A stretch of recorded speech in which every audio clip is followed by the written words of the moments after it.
The University of Missouri is home to numerous labs, but the Department of Human Development and Family Science, or HDFS, is perhaps one of the most extensive and historic that you can find. From education to research, HDFS focuses on the science of being human through interactions with family members, teachers, schools, peers, social media, and romantic partners. I'm Rachael Norden, and in this episode of Thinking Out Loud, we're continuing our conversation around relationships with Dr. Melissa Herzog, Associate Teaching Professor at HDFS and co-pilot of ShowMe Healthy Relationships.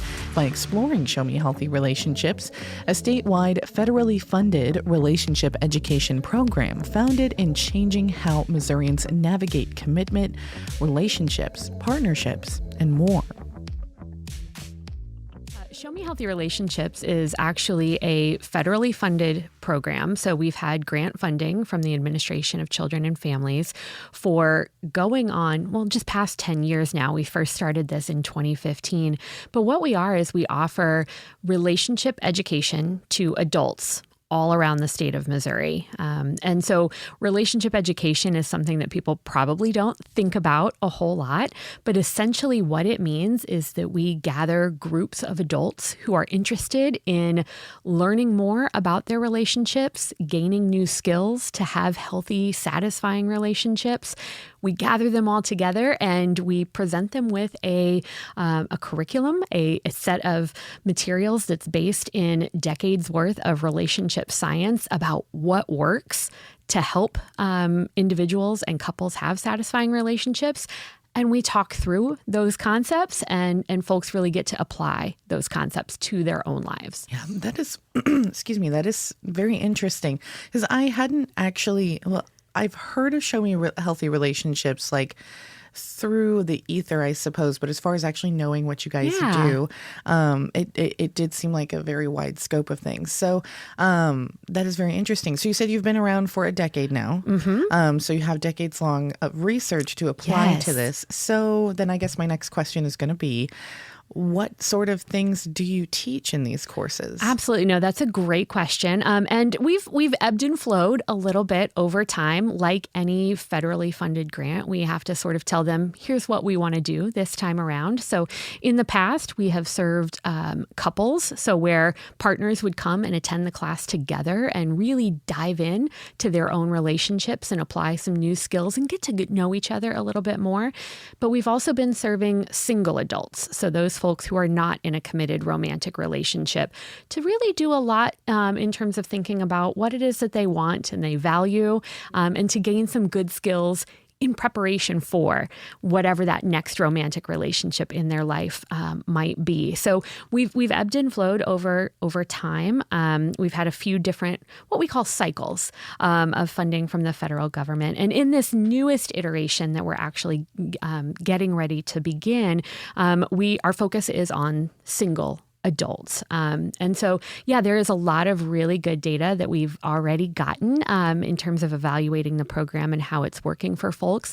By and large, what we're seeing is that people are showing really good gains in sort of how they think about relationships. They are becoming less fearful of what it means to be single, right? That I can be okay in this single space while I figure it out and figure out what I want. They're becoming less willing to settle for people and for behaviors that may not actually fit their best interests now or into the future.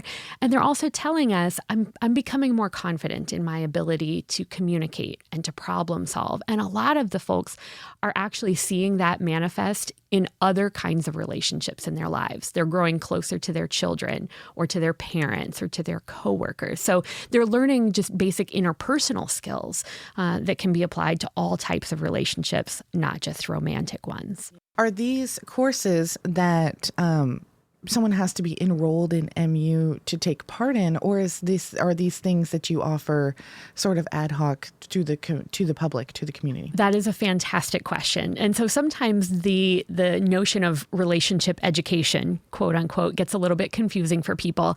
This is not education in the sense of a class where you have to pay tuition or you have to take a test.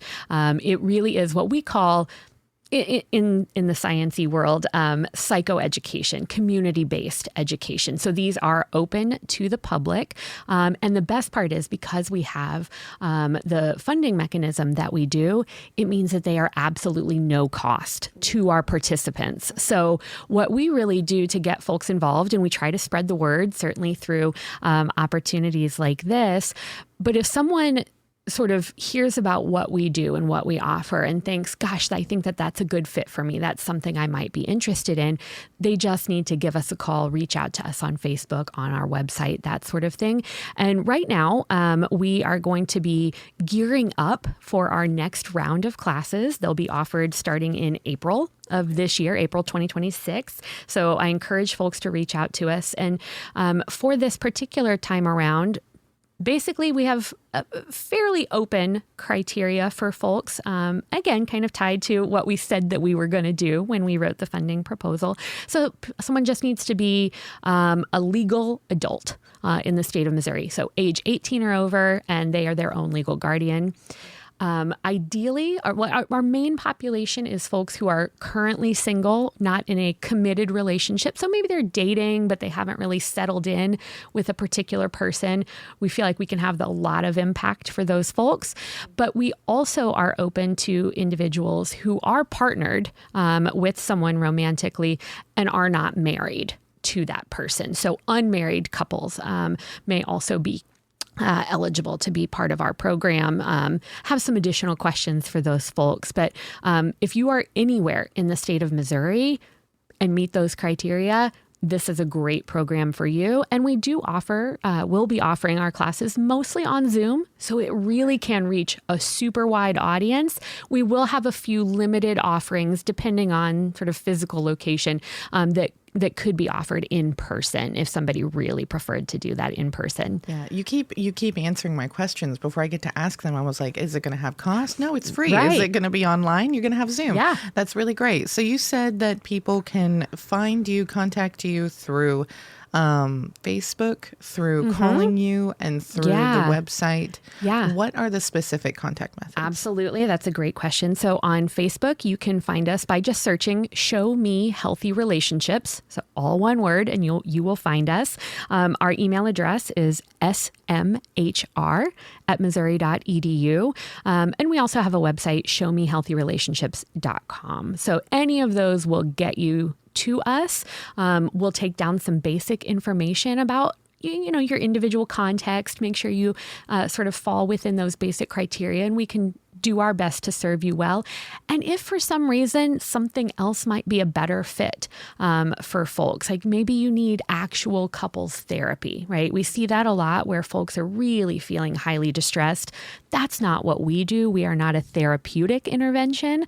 And so we have a whole list of resources and can certainly help folks connect to things that may work better for their context and their needs. Well, that's great. And that is an important distinction to make for folks, I think. So backtracking just a little bit, we got our contact info out and everything. I want to zoom in a little bit more on the decades-long research you've been doing. I'm interested to know, or to ask, I should say, how you have seen relationships and the concept of commitment change over the last 10 years. Yeah, absolutely. I think that's a really big question. And I'll kind of rely a little bit, not just on our program, but also the work that I do as an educator and a faculty member in human development and family science. There is a lot of shifting that's going on, especially with younger generations, about how folks are looking at partnership and commitment and labeling those types of relationships. And it's what we see in the research is that people still want relationships. They want to be connected. And we know that social connection and healthy relationships have such positive benefits to our overall well-being, to our community stability, those sorts of ideas. But folks are feeling maybe a little bit more unsure about how to find those folks that would be a good match for them, and maybe a little bit of apprehension about am I willing to to do that and to call it that. We're seeing that a little bit more in younger generations than in older ones. And so it's not that folks are afraid of commitment per se, but feeling apprehensive about how do I go about it and what does that look like for me? And is that the right choice for me? So that would be the kind of questions you're answering in these courses. Absolutely. And so because we're not telling people you have to do this or you have to do that, right? It's not a prescription for a healthy relationship. We're giving folks some really important evidence-informed ideas to consider, right? Things that we know from relationship science that are associated with relationships that are more likely to be healthy and functional and satisfying and stable. Okay, so if we know that those are the things that contribute to happy, healthy relationships, what are you bringing to the table now? What kind of things can you shift? What can you think about or do differently if that is your goal?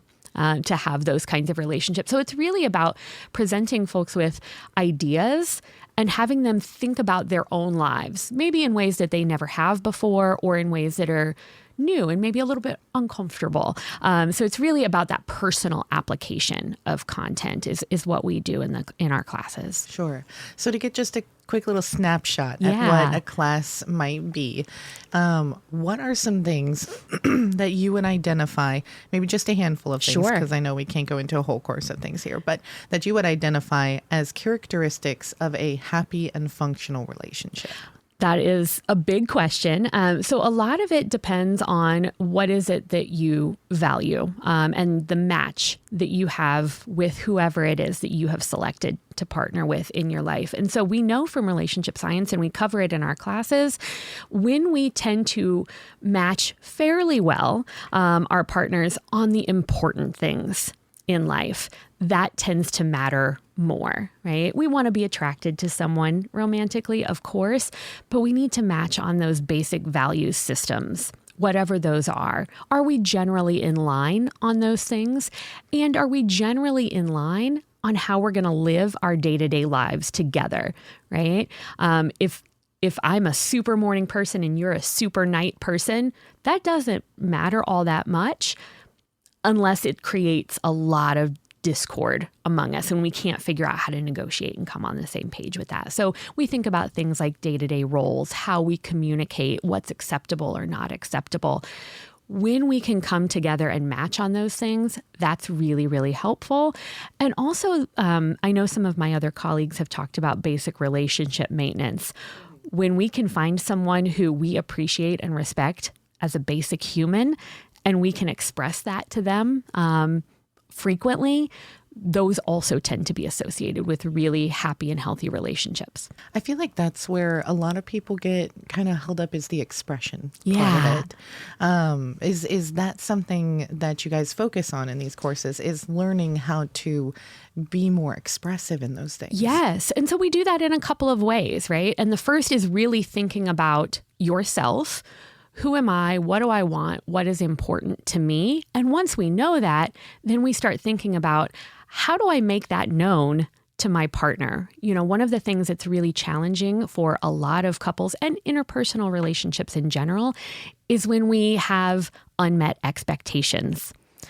And a great way to start to meet someone's expectations is by communicating what those are. If I don't know what your expectations are of me, it's going to be really hard for me to meet them effectively. So if folks can get to know themselves a little bit better, learn to express what their expectations, thoughts, desires are, and have a partner who's willing to listen, and they can kind of figure those things out together, that's gonna be the makeup for something that's a lot healthier. And so particularly for our folks who are single, we're asking them to do a lot of that pre-work so that when they find someone, they can communicate those things maybe a little bit sooner than they have in the past, or a little bit more clearly than they have in the past. Okay, well, thank you for going into that for me, and thank you for this conversation here today. So your first courses of 2026 start in April. What do you know? What day has that been decided yet? That's the great part. So our program is 5 weeks long. So we typically schedule them for once a week for a couple of hours over the course of 5 weeks. we are going to be doing these classes all the time on a rolling basis for about the next 4.5 years. Great. Okay. So we really try to work with individuals on what days and times tend to work best for you that you can consistently come. So for some people, that's going to be a Tuesday night. For some, it'll be a Thursday afternoon. For others, it might be a Saturday morning. So we try to offer classes at all different days and times to help accommodate folks' different needs and schedules.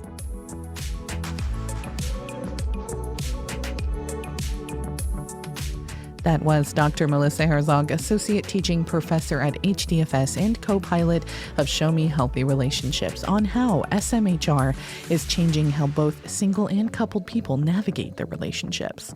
As we mentioned during the interview, there's a lot of ways to get a hold of SMHR, so if you'd like to learn more, check out the links in the episode description and make sure you're signed up for courses that are beginning in April. And if you'd like to learn more about HDFS and the work that they do, visit hdfs.missouri.edu. I'm Rachael Norden, and you've been listening to Thinking Out Loud from KBIA 91.3 FM.